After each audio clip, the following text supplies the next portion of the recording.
असीराने Karbala में एक बड़ा नाम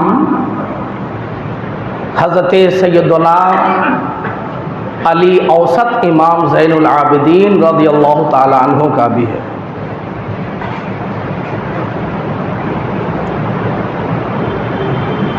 करबला से जो लुटा हुआ काफिला वापस आया, उसमें हज़रत इमाम ज़ैनुल आबिदीन का किरदार सबसे नुमाया है और करबला की कुछ तारीख़ी अहम बातें इमाम ज़ैनुल आबिदीन के ज़रिए ही हम तक पहुँची हैं। इत्तेफाक ये है कि कुछ तारीख़ों के मुताबिक इसी हफ्ते उनका भी विसाल हुआ है। आपको मालूम होना चाहिए कि इन हजरात का चाहे हसनैन करीमैन हों, शोहदाए करबला हों, सहाबा हों, अहले बैत हों, इमाम ज़ैनुल आबिदीन हों, इन सब का मकसद सिर्फ़ और सिर्फ अल्लाह व रसूल की रज़ामंदी और फरमाबरदारी रहा है। इसके अलावा इनकी ज़िंदगी का कोई मकसद ही नहीं।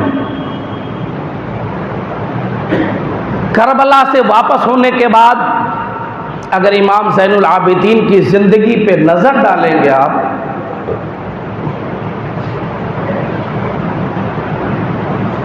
तो उनकी शान ये पाएंगे जो बरेली के अहमद रज़ा ने बयान किया कि सैयदे सज्जाद के सदक़े में साजिद रख हमें, सैयदे सज्जाद के सदक़े में साजिद रख हमें, इल्म हक़ दे बाक़रे इल्म हुदा के वास्ते। सज्जाद कसरत से सजदा करने वाले को कहते हैं। इमाम ज़ैनुल आबिदीन ने इस कसरत के साथ इबादतें की, सजदा किए कि सारे साजिदीन का उन्हें सैयदो सरदार कहा जाता है। दुनिया में सबसे ज़्यादा जिन्होंने रब की बारगाह में आंसू बहाए, उनमें एक नाम हज़रत इमाम ज़ैनुल आबिदीन का है। कहते हैं कि जब वो वापस आए हैं करबला से, तो उनकी आंखों से कभी आंसू बंद ना हुआ है। इतनी कसरत के साथ उन्होंने आंसू बहाया कि तारीख में आंसू बहाने वालों में उनका नाम सबसे नुमाया है। एक तरफ वाक़यात करबला के वो सदमात जिसके चश्मदीद गवाह रहे हजरत आका इमाम ज़ैनुल आबिदीन, लेकिन वहीं तारीख ये भी बताती है कि आंखों से आंसू जरूर निकले हैं, लेकिन इबादत से गफलत, रियाजत से गफलत, सजदों से गफलत उनकी जिंदगी में कभी आई नहीं। नोहा मातम, उल्टे सीधी हरकतें करना, ये उनकी जिंदगी में कभी देखी नहीं गई। अगर ऐसा करना रवा होता तो सबसे पहले हजरत इमाम ज़ैनुल आबिदीन करते, मगर उनका किरदार बता रहा है कि नमाज़े पंजगाना तो पढ़ते थे। बड़े बड़े मुहद्दिसीन ने लिखा कि रोज़ाना इमाम ज़ैनुल आबिदीन रात को 1000 रकअत नफ़िल नमाज अदा किया करते थे। 1000 रकअत। ये ताजदारे करबला के बेटा इमाम ज़ैनुल आबिदीन की इबादत का आलम कि रात को रोजाना 1000 रकअत नफल नमाज अदा करते हैं और आंसू रुकता नहीं है। तो हमारे आइडियल कौन है मियां? नबी के घर वाले हैं, नबी के सहाबा हैं। तो हमें तो इमाम ज़ैनुल आबिदीन जो करबला में मौजूद रहे, करबला से वापस गए, उनसे बड़ा किरदार हमारे सामने और किसका हो सकता है? करबला के बाद जो करना चाहिए था वो इमाम ज़ैनुल आबिदीन ने किया है। इसलिए हमें इमाम ज़ैनुल आबिदीन के किरदार को याद करना है। शहादतों को उनसे ज्यादा किसी ने देखा नहीं, दुख और तकलीफ को उनसे ज्यादा किसी ने बर्दाश्त किया नहीं है, उनसे ज्यादा किसी ने सब्र किया नहीं है।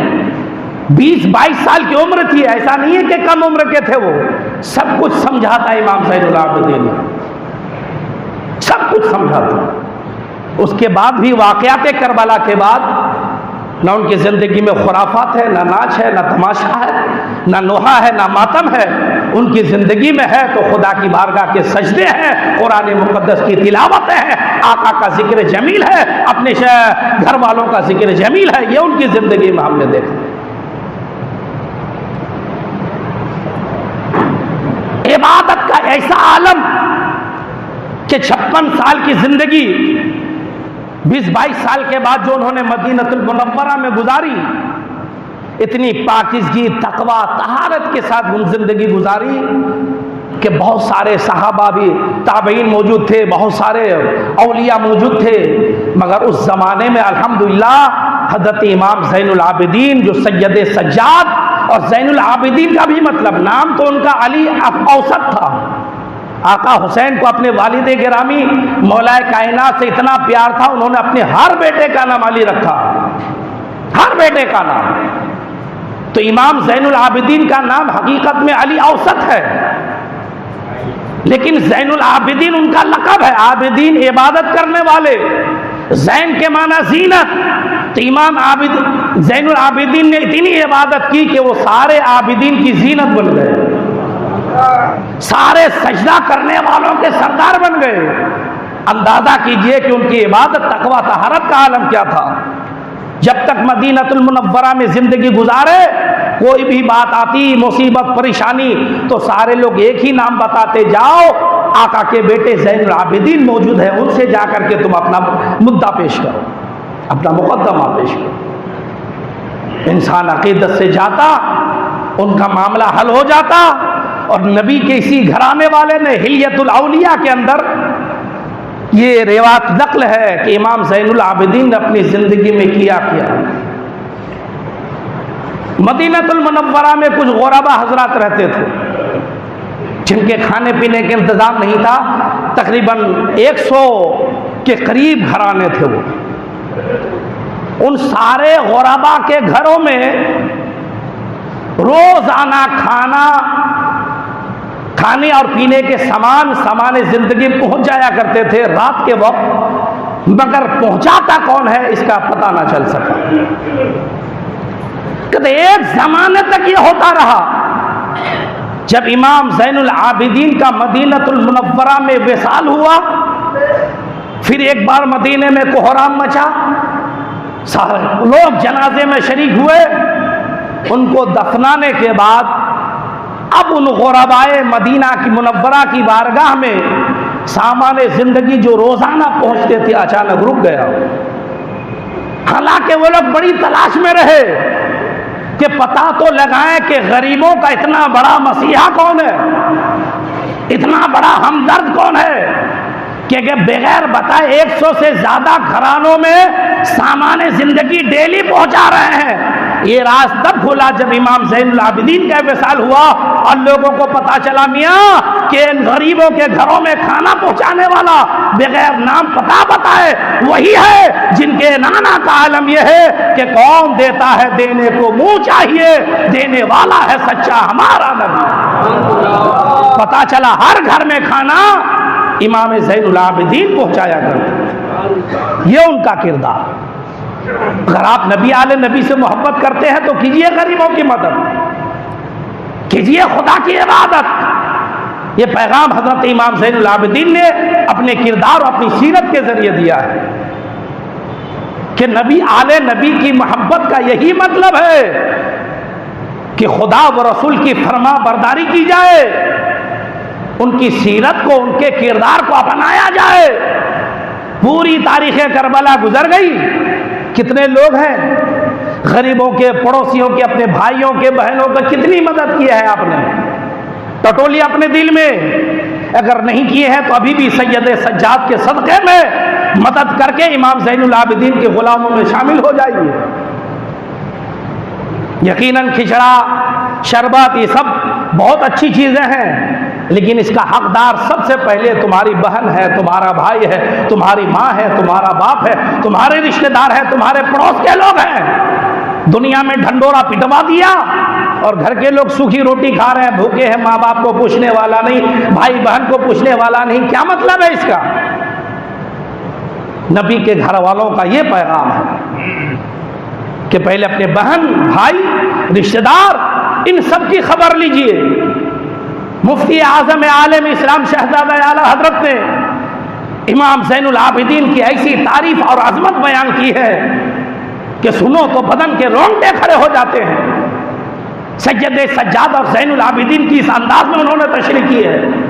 और क्यों ना हो मियाँ, उस मुफ्ती आजम हिंद का आज उर्से मुबारक है। उनकी भी शान ऐसी थी कि मारहरा के सादाते किराम, के चौछा के सादाते किराम, बिलग्राम और मसौली और कालबी के सादाते किराम, बिलखुसूस हजरत मुहद्दिस आजम हिंद कच्छ भी फरमाते थे, लोगों फतवा तो हर जगह से मिल जाएगा, तकवा बरेली के मुफ्ती आजम के पास मिलेगा। मुहद्दिस आजम हिंद जो खुद तकवा में, तहारत में, फतवे में इतने दर्जे पर उस मकाम पर फाइज थे कि जिंदगी खत्म हो जाए उनकी अजमत खत्म ना होगी। मगर उस मुहद्दिस आजम हिंद कच्छवी से मुफ्ती आजम हिंद के बारे में पूछो तो पूछते हैं, मुसलमानों का फतवा देने वाले तुम्हें हर बस्ती, हर करिया, हर शहर में मिलेंगे। तकवा देखना हो तो बरेली के अहमद रजा का बेटा मुफ्ती आजम को देखो। वो मुफ्ती आजम फरमाते हैं जिन्होंने इमाम ज़ैनुल आबिदीन की सीरत को, किरदार को अपनाया, सफर में रहे, हजर में रहे, घर में रहे, बाहर रहे, नबी की किसी सुन्नत को उन्होंने कभी तर्क नहीं किया, कभी नमाज बजमात को तर्क न किया, एक एक अदाओं को नहीं छोड़ा। एक वाकया है, मुहद्दिस आजम हिंद बयान करते हैं, एक बहुत बड़ा जलसा था मस्जिद के अंदर, बड़े बड़े उलमा थे, सारे लोग एतकाफ की नियत से आकर बैठे थे। जलसे के दौरान चाय पेश की गई, मुहद्दिस आजम हिंद जैसी शख्सियतें मौजूद हैं, बड़े बड़े उस जमाने में सब अल्लाह के औलिया मौजूद हैं, चाय पेश की गई, सबने पी लिया। हुजूर मुफ्ती आजम बाहर तशरीफ ले गए, बाहर जाकर मस्जिद से बाहर चाय पिया। मुहद्दिस आजम से लोगों ने पूछा, हुजूर आप सबने उलमा की जमात है, आपने मस्जिद में चाय पी और आला हजरत का बेटा मुफ्ती आजम बाहर। तो मुहद्दिस आजम ने फरमाया, मसला यह है कि एतकाफ की नियत करके मस्जिद में बैठो तो खाना पीना जायज है, ये हम सब का फतवा है, इंदल्लाह जायज है, लेकिन वो आला हजरत के बेटे मुफ्ती आजम का तकवा है कि जायज होने के बावजूद मस्जिद की हुर्मत का ऐसा ख्याल है कि अंदर चाय नहीं पीते हैं, बाहर जाके पीते हैं। तो ये फतवा है, वो तकवा है। वो मुफ्ती आजम इमाम ज़ैनुल आबिदीन की शान बयान है कि उनके एक एक सजदों और क़याम का ऐसा आलम होता था कि आसपास में रहने वाले तड़प जाया करते थे इमाम ज़ैनुल आबिदीन की इबादत और उनके रोने को देखकर। हमें फुर्सत नहीं खुराफात में, नाचने में, गाने में, उल्टी सीधी हरकतें कर रहे हैं। करबला से आपने क्या पैगाम लिया? आका ज़ैनुल आबिदीन को तो याद कर लो, जिन्होंने रात दिन इबादत की, गरीबों की मदद की, नबी की सुन्नत को आम फरमाया। इसलिए मेरे भाई कुछ नहीं मिलेगा दुनिया में, कुछ नहीं, न दुनिया से कुछ ले जा पाओगे। इसलिए कौन क्या कह रहा है, क्या नहीं कह रहा है, मैं तो नहीं जानता। अलबत्ता इमाम ज़ैनुल आबिदीन की सीरत क्या कह रही वो मैं जानता हूं और आप तक पहुंचा रहा हूं। अगर आखिरत में आका हुसैन को चेहरा दिखाना है, नबी के बेटों को चेहरा दिखाना है, तो अपना किरदार हुसैनी बनाइए, इबादतों की, नमाजों की पाबंदी, तिलावत की पाबंदी कीजिए, अहले बैत अखार साहबा का जिक्र जमील कीजिए, आंसू बह जाए तो खुदा की बारगाह में मकबूल है। तो ये हमारे सारे लोगों ने यही पैगाम दिया शरीयत मोहम्मदिया का।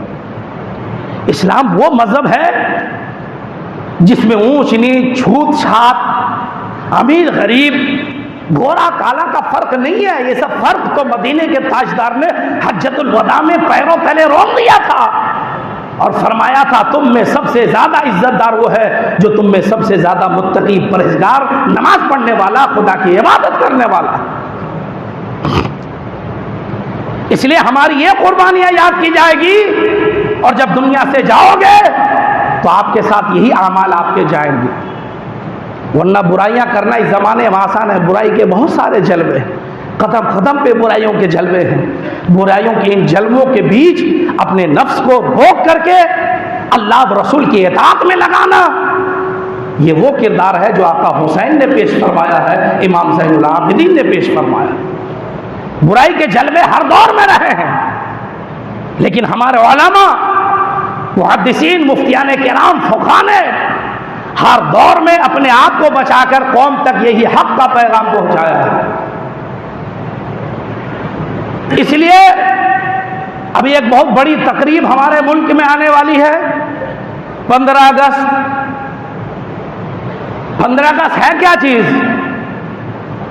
वो लोग आज जश्न मनाने की पूरी तैयारी में है जिन्होंने जंग आज़ादी में वही रोल किया जो उंगली कटाकर शहीदों में नाम लिखा जाता है, और जिन्होंने हकीकत में सर कटाया उनका कोई नाम लेवा नहीं है आज। मुसलमानों, जहां तक ये मेरा पैगाम पहुंच रहा है, पहुंचाओ। अपने माँ बाप को तुम याद नहीं करोगे तो क्या जरूरत पड़ी है गैरों का कि वो तुम्हारे माँ बाप को याद करे? पड़ी है जरूरत? हुकूमत छीनी गई हमसे तो मुकाबला तो हम ही से था। 1857 से पहले से लेकर बाद की पूरी जंग आजादी को देखो कि मुसलमानों ने, बिलखुसूस उलमा ने क्या क्या कुर्बानियां दी इस देश के लिए, इस मुल्क के लिए। हम ही वो है जिन्होंने नारा लगाया कि सारे जहां से अच्छा हिंदुस्तान हमारा, हम बुलबुलें हैं इसकी, ये गुलिस्तान हमारा। तौहीद की अमानत सीनों में है हमारे, क्या बात है कि हस्ती मिट्टी नहीं हमारी, तौहीद की अमानत सीनों में है हमारे। आसान नहीं मिटाना नामो निशान हमारा। अपनी तारीख को तुम खुद भुला दोगे तो किसी को क्या जरूरत पड़ी है तुम्हारे घर में आकर के तुम्हारी तारीख बयान करेगा? तुम्हारे माँ बाप की, तुम्हारे खानदान वालों की तारीफ करेगा? तुम्हें अपने घर वालों की तारीफ कराना हो तो खुद तकरीब मुनाकिद करो। शेर मसूर टीपू सुल्तान की आजादी के हिस्से में कौन उनकी हिस्सेदारी को भुला सकता है? जब उनके शहादत के बाद अंग्रेज ने उनकी लाश पर खड़े होकर कहा था कि आज से हिंदुस्तान हमारा है, पता चला जब तक टीपू सुल्तान रहे हिंदुस्तान हमारा रहा। आज उनको खिराज अकीदत पेश नहीं करते हो। दिल्ली की जामे मस्जिद में 1857 में अंग्रेजों के खिलाफ पूरे मुल्क में जिहाद का फतवा देकर जिन्होंने जंग आजादी की मुहिम चलाई, छेड़ी, उनका नाम अल्लामा फजले खैराबादी है। दिल्ली की जामे मस्जिद के मीनार और गुंबद आज भी गवाह है। हिंदुस्तान के सारे उलमा मौजूद थे, उसमें अल्लामा फजले खैराबादी ने अंग्रेजों के खिलाफ जिहाद का फतवा दिया। फिर पूरे हिंदुस्तान में घर घर बंटवाया गया। नतीजे में पूरे हिंदुस्तान में अंग्रेजों के खिलाफ जंग आजादी की मुहिम छिड़ी, उसका नाम अल्लामा फजले खैराबादी है। करते हो आप याद उनको?